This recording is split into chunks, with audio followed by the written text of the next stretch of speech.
Savory girls. You want your fridge to look like mine? Duh. Fridgescaping 101, clean your fridge. Top to bottom, I do this like once a week. For the door, we're gonna focus on drinks and condiments. My water bottles are pretty tall, so I always keep them in this compartment. All of my milks, eggnog, creamer are kind of the same shape, and it's all dairy. I just started pickling at home, so I'm gonna make this shelf my pickling shelf. Got red onion, cabbage, jalapenos, pickles, onions and capers, olive. I didn't make these, I just put them in a jar so it would be cohesive. Hot chili, more pickles, pepperoni, some garlic that I use for pickling, some bone broth, buffalo sauce, like a spiced cinnamon syrup I made for coffee, and mozzarella, because I didn't like the container it came in. Gorge. Down here is where I keep the less gorgeous condiments. Still delicious, just obviously not a gingham jar. Barbecue sauce, dressing, dill pickle mayo and miso mayo, bang bang sauce, pesto aioli, cocktail sauce, and horseradish. Up in this compartment, I'm keeping my anchovy and lemon butter from Fishwife, and this giant block of salted butter, and my truffle pesto. Okay, are we seeing how everything is organized and color-coded? Gorge. Moving on to the main event. I like to keep my cake stand in the fridge, adds height, dimension, whatever. I just got a new basket for my eggs. You guys said my other one was ugly. I'm using this as my fruit dish. Kiwis, teardrop grapes, which I've never seen before.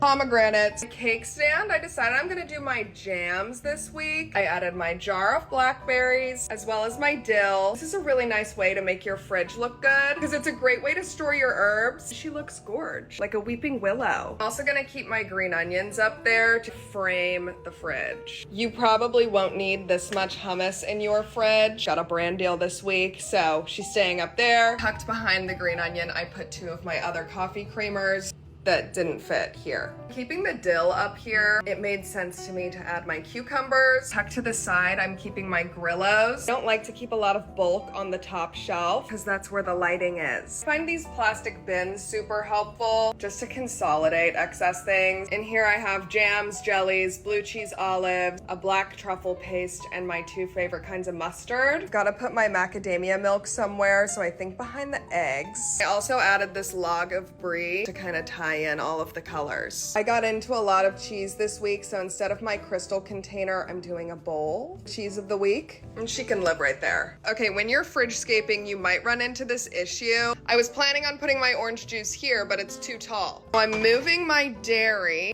Gorge. Then my orange juice and my buttermilk can fit right there. Added some Prosecco. I like to keep my leftovers consolidated to 1 bin. This is looking good. I added this matching bowl just to make it a little more cohesive. Your drawers are not as important. I still like to keep them organized. Some salami, bacon, a bunch of smoked salmon, some prosciutto, and a Whole Foods ribeye. Gorge. And this drawer I keep for all my produce. Duh. I had to make room for more leftovers, so she's just gonna sit on top. This is the final product of my fridgescaping. A lot of you guys think it's stupid. I get it. I find it very functional and organized, and I just like the way it looks. Just make it.